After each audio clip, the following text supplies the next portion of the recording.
7 хоногийн 10 ашиг, сарын 20 ашиг. Энэ бол War Room-ийн ашигын зорилт.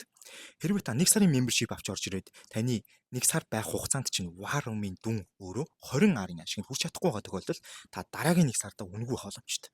Хэрвээ та 3 сарын membership аваад орж ирж байгаа тохиолдолд 3 сарын хугацаанд War Room-ийн нийлбэр дүнгээрээ 50 War Room хийж чадахгүй байгаа тохиолдолд та дараагийн дахиад 1 сард нь үнэгүй байх боломжтой. Энэ бүхний шударга бөгөөд үр дүнг амласан гэж хэлж болох юм.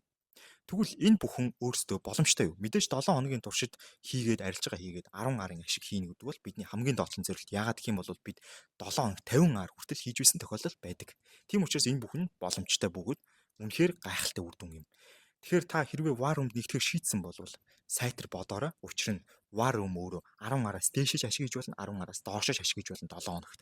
Яг гэвэл маркет өөрөө ашиг болон алдагдлаар ээлжилж байдаг. Арилжаачин хүн ч гэсэн ашиг болон алдагдлын дунд явдаг учраас бид энийг 100% амлаж чадахгүй. Яг гэвэл бид 100% маркетыг өөрчлөлт хамгаалах боломжгүй гэдгийг мэдэж байгаа.